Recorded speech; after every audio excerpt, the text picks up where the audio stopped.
Today, stuff that you never knew about St. Louis history and about Julius Hunter, too. We'll have details next on City Corner.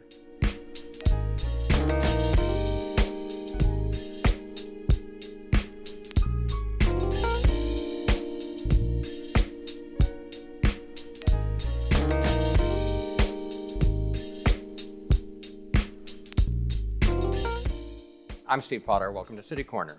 Well, my next guest was a staple on St. Louis television for over 3 decades.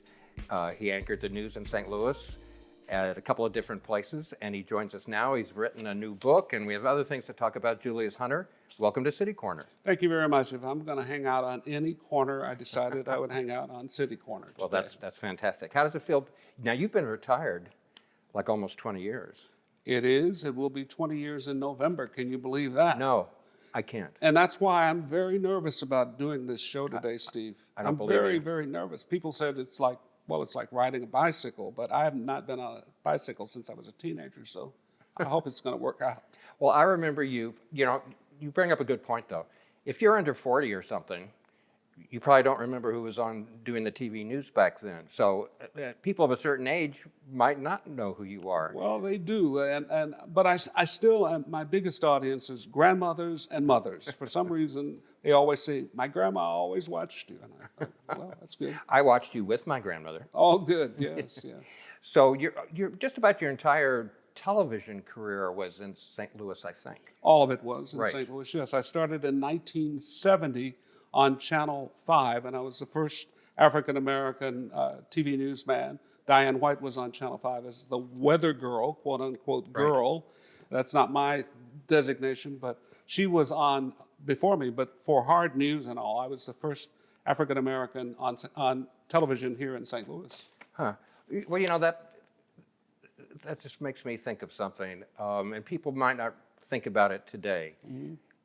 Being an African-American and being like the first news anchor, an African-American news anchor in St. Louis or anywhere back in, I'm old enough to remember when Julia came on TV. It was the first television show starring a black person, and I was very young, but I remember it was a big deal. It's probably hard for a lot of people today to think, oh, a black news anchor, that's no big deal, but what was that like for you? Well, it was a challenge. It really was, because hanging over my head was the idea that I'd have to do well for others to follow me. And I did get a lot of, I got to tell you, it might surprise you that when I got to Channel 5, my first day there, now it had been advertised that I was coming, this new black guy is coming. The first letter in my mail slot at Channel 5, it said, "Dear Julius, good luck on the new job. We will be watching you. NRA." My first ever piece of mail came from the NRA. The National Rifle Association? National Rifle Association, yes. It wasn't the National Rigatoni Association or something you might want to pull it into, but no. It was the National Rifle Association. This is probably a complicated question.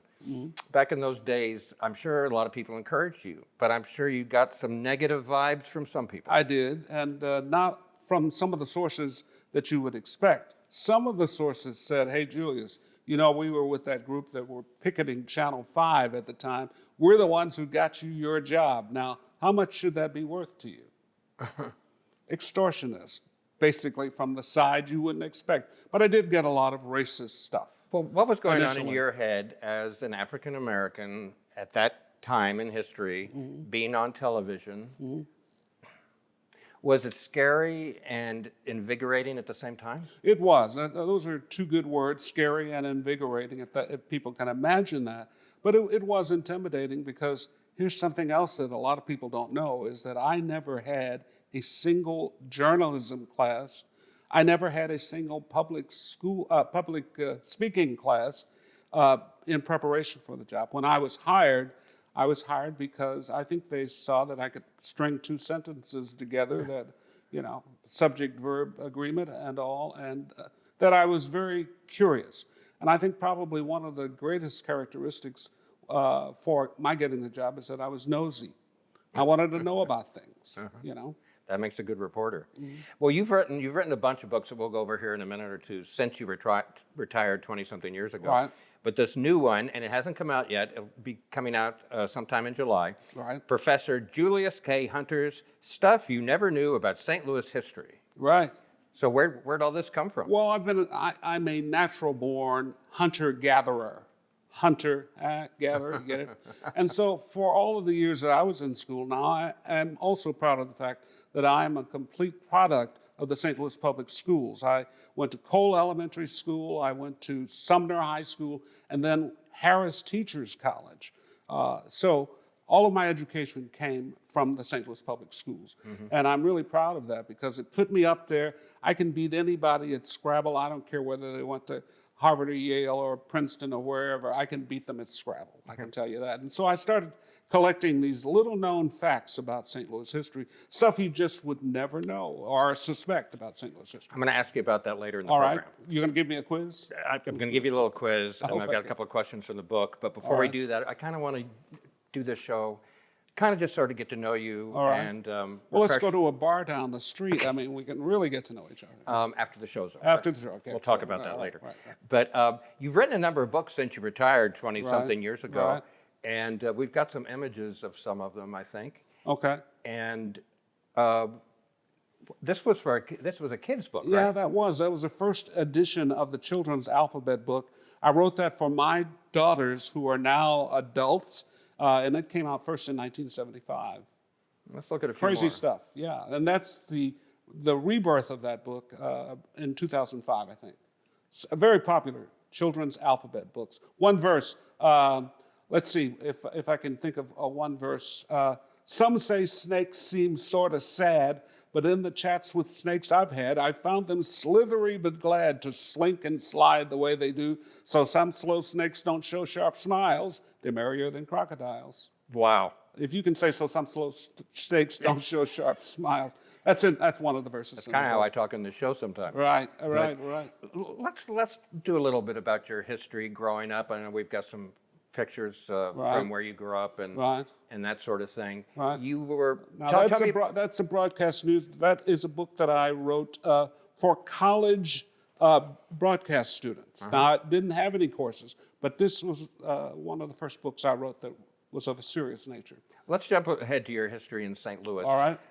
Tell me about your family.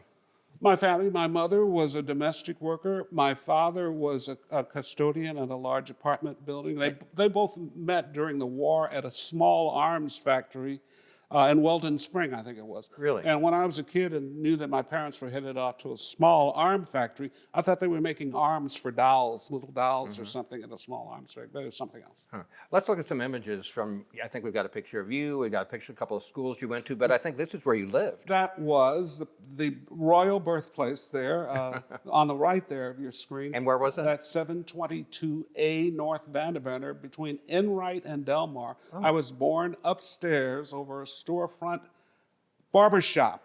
There's no plaque up. I'm upset about that. I mean, there's no shrine, but 728 North Vanderbilt. There it is, 722A North Vanderbilt. My father made those address plaques. No kidding. Yeah.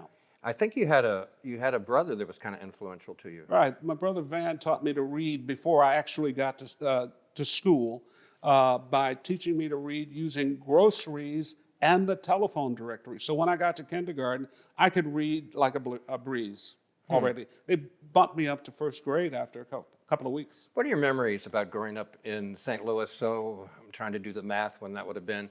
Don't do any math. Okay, I mean, won't. let's just, yeah. We'll just skip over that. All right. But Skip what are them. your memories about growing up in urban St. Louis back then on North Vanderbilt? It What was sticks fun. out? It was an ideal neighborhood. We had everything on the block. Can you believe we had 4 grocery stores within 2 blocks on Vanderbilt? Emus Market, Schimberg Market, Teitelbaum, and another one, White Front. And we had, there was a barbershop, the beauty shop. And these are right there in the neighborhood, anything you needed. I even lived across the street on Vanderbilt from a fortune teller.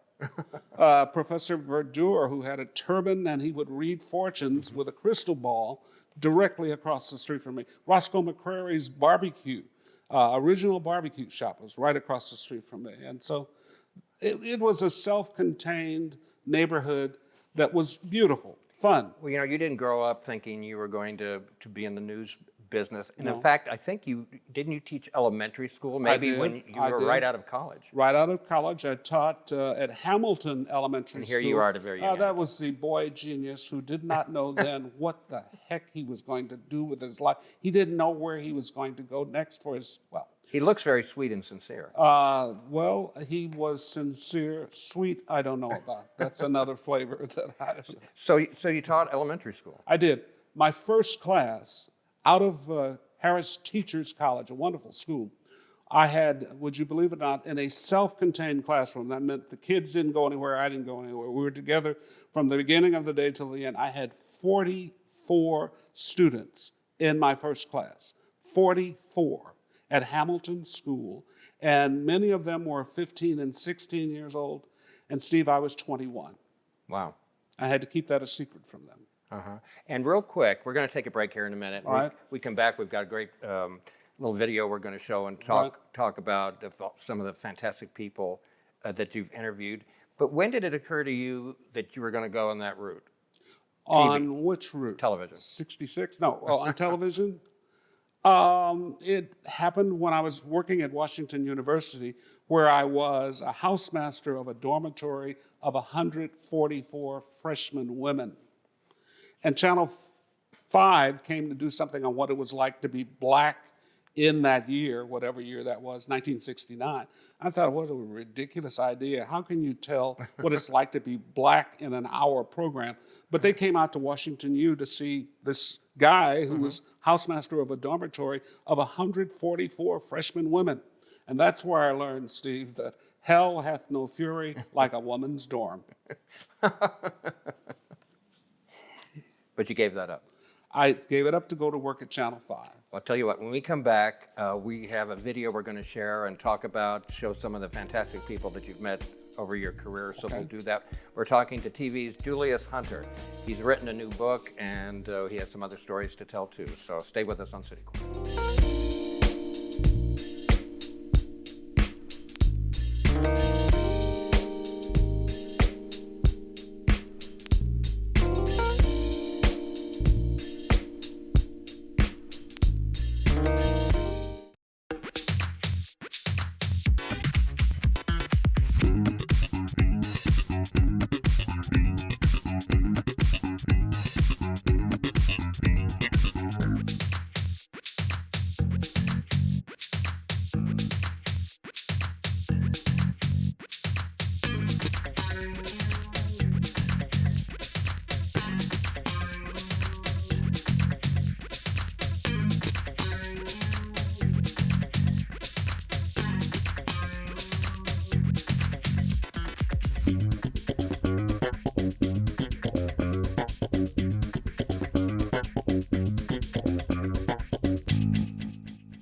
Operation Wonder Park is a go! There's nothing more powerful than imagination. But don't just imagine. Use STEM to change the world. Who's with me? Oh, it's gonna hurt tomorrow. If she can STEM, so can you. Find out more at She Can STEM. The Missouri Botanical Garden is loved by green thumbs and non-gardening types alike because you can play. You can relax. And there's always something new to experience, no matter the time of day or the season. And learn about conservation and one-of-a-kind plants. So come and experience St. Louis. It's so sad. It's not.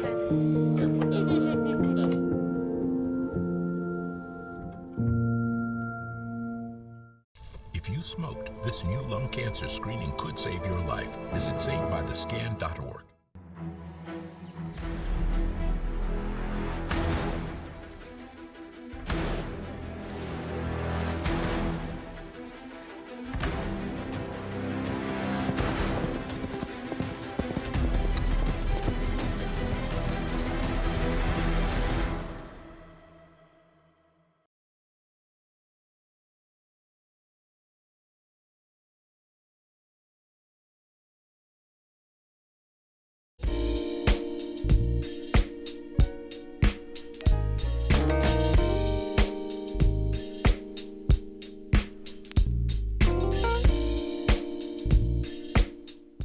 I'm Steve Potter. Welcome back to City Corner.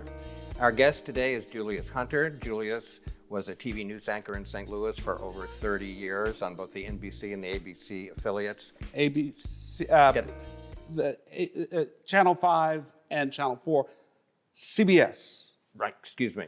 Okay, I'm But sorry. it was those two for like 32 years? or- 33. 33 years. That's really amazing. And you stepped down from doing that in 2002, I think. Right, November 26, 2002. So besides writing books, what have you been doing? Cooking and staying away from COVID. In fact, I won't say that I'm in quarantine. That sounds a little too militaristic. But I think of myself as being in a smug self-storage. Well, I want to ask you about some of the famous people you've met because I know in our professions, it happened to me too. You Right. meet quite a few, and it's a thrilling part of the job. Right. But you also have a book that is coming out in July. Right. Professor Julius K. Hunter's Stuff You Never Knew About St. Louis History, and it's all kinds of little things. And I wanted to ask you about one or two real quick. Okay, sure. Well, one I happen to know because I have happened to live in Alton for the Right. last 30-something years. Right. And one of your questions is, do you know where the name Alton, I think you name a couple places, Webster Right. Groves and Kirkwood, and Right, and Alton. where yeah. Alton. That's the one I know about since I lived there. Right, right. Rufus, tell me if I'm right, that I'm not mixed up. Rufus Easton founded Alton, and Alton was the first name of one of his children. That's correct. In fact, I live on one of the streets. There's 4 or 5 streets that are named after his kids, and I'm on one of them. There's Albee, George, Langdon, Alton, and Henry. Right, and he was the first postmaster, Easton, of St. Louis. Right, so there was that St. Louis connection there. How many different topics are there in your book?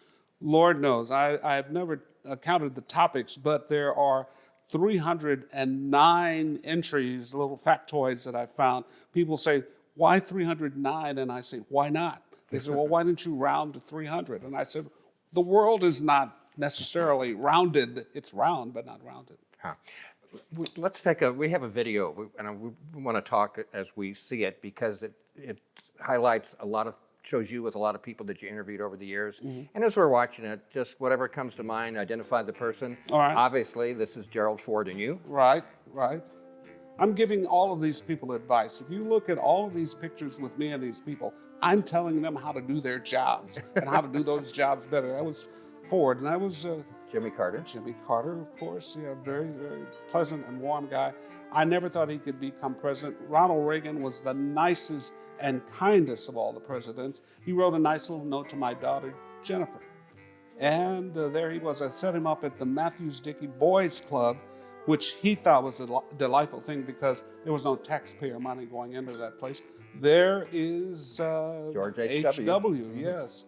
When he was told that I had 2 daughters at Harvard, he yelled, they couldn't get into Yale. Oh, are you kidding? That's what he said. And Bill there's Clinton. Bill Clinton, who I told him, they wanted me to take the picture down of him hanging in Charlie Gito's restaurant downtown. My bosses, I told him I would not do it. That's a nice note from him saying, glad you didn't take the picture down. There's W. I'm lecturing him about the fact of the work I had done at a school that he was taking credit for with his No Child Left Behind program. And here is Barack Obama, where I'm telling him, don't say that you worship your Jesus every Sunday. Say you worship your Jesus every day of the week. And he That listened. He listened Yeah, to he you. listened. He changed everything that he did, because and this is Dan Quayle. I was Wow. giving him a spelling lesson at the time, telling him how to do the plural. There's Ted Kennedy. I shook his hand once. Yep, Ted Kennedy. I sort of trapped him into answering a question he didn't want to ask. Hubert Humphreys surprised me by storming into the studio on a Saturday night. I always thought he was a nice guy. He's really a nice guy. Just as pleased as punch to be here, as he would say. And that's Governor Kit Bond. Very nice guy. He and I had a wonderful relationship. You probably saw him a lot. And Pat Buchanan. We were different political persuasions, but Did you get along with him? I can get along with anybody for an interview. This is Julie Nixon Eisenhower, who was a treat. I asked her about Watergate when it just broke out. Jimmy Hoffa was more thrilled to have found a pony for his granddaughter than he was to get out of prison. He told me about that. Sam Donaldson and I had kind of a physical altercation, but we came out to it was a draw. And Dan Rather and I have had lots of times together, not only in this country, but all over the world. I'd run into Dan covering stories, and the great Walter Cronkite, who Wow. said that Julius Hunter is a consummate pro. That's what he wrote on the picture that he autographed for me. There he is again, the most trusted man. Man, was he... I watched him since I could walk oh, almost. my goodness. And this gentleman here was Max Robinson. I don't recognize him. ABC News, died of AIDS, one of the first cases of AIDS. We, of course, know who that guy is. He and I played a duet one time, piano and his harmonica, and there's Yogi Berra and me. At a SLU graduation, I helped Yogi write his commencement speech for St. Louis U. And that's Yogi and his wife and me there. When I worked as vice president for community relations at SLU, I'd gotten quite a few pounds there. There's Lou Brock and his wife and me at a July 4th event. And Arthur Ashe and I were classmates at Sumner High School in our senior years there in 1961. There's Arthur and Joe and Jack Buck. A lot of fun I had with those two guys. I work with Julie Buck now at KTRS. Yeah, she's a wonderful lady too. And there's Cab Calloway. Some of the old timers will remember him. A wonderful gentleman. I wish I had known more about him when I interviewed him. I saw him on There's stage Chuck once. Berry and me. We used to really cut up together. We called each other Sir Julius and Sir Charles when we were together. And that is Tony Orlando. I don't know where Don was at that time. I think he had split up with them by that time. And this is Julio Iglesias, who had just cut an album with Dolly Parton, and he and I were going to do an album, Julio and Julio. Bette Midler, I interviewed back in the early 70s. Was She she- wrote something on my picture that I can't tell people what she wrote.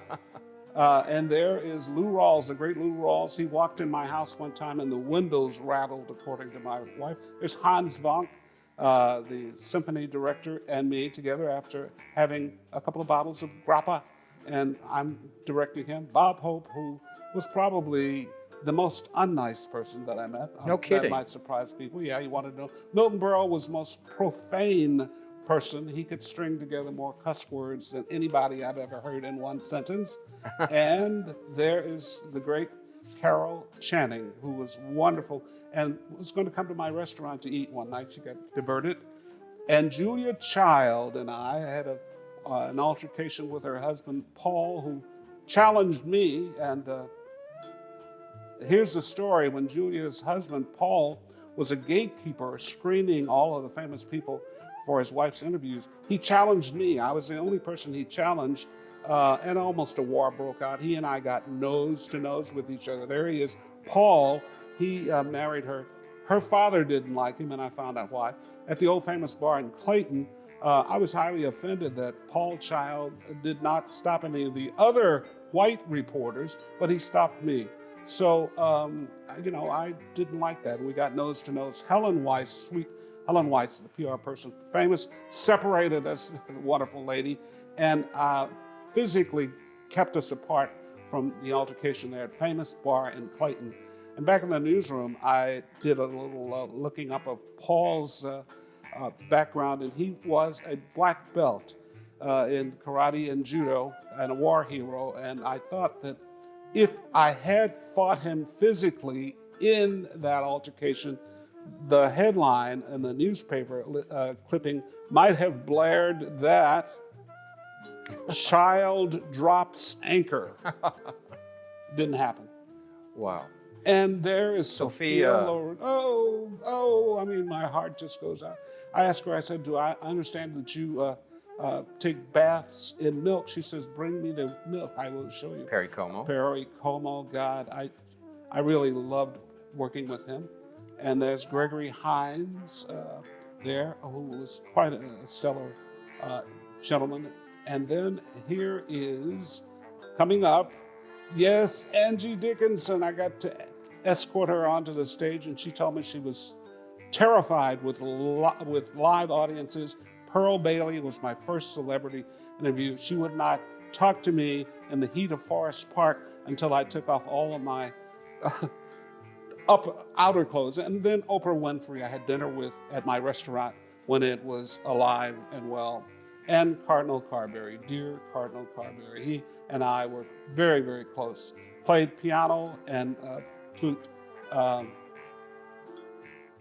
Very often. Okay, that's all. We you rushed through all of this. Yeah.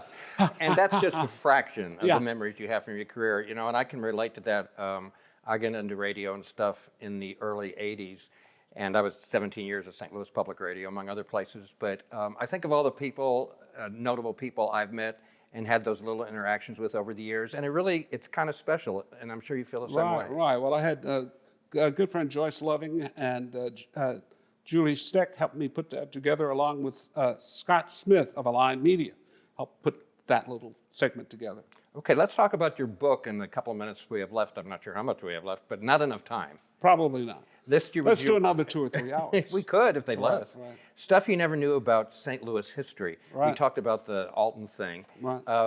Let me read another one, have you respond to it. What early local tradesmen were ordered by the city health department to wear clothes on the job? Well, believe it or not, back in the 1880s, bakers at bakeries in St. Louis during that year were not dressing, were not wearing clothes at all while they baked bread. Please tell me you're kidding. I'm not kidding you. So the city health department had to issue a special order that bakers had to wear clothing when they baked. Wow. Yeah, I didn't know that. There's a lot you're not going to know. There are 309 of them. Here's one I found really interesting. What was the speed limit for St. Louis's 600 cars in 1904? So that was the year of the World's Fair, and there were 600 cars in There were St. just Louis. 600 cars, yes. And I'll tell you the answer, but you'll have to dig up the rest of them. The speed limit officially posted in 2004 for the 600 cars was 8 miles an hour. And which probably was that was faster than the horse and buggy, I Yeah, guess. 8 miles. Wow. Where did most of this stuff come from? Just from my hunter-gathering kind of stuff, Julius, we could go on another couple hours. Right, But well, they won't let me. Well, let's do it anyway. Well- Let's see at which point would they cut us off. Right any second. Any second. But let me remind people, Julius Hunter, you may remember him from TV or any of the other books that he's written, but it's a new book out now.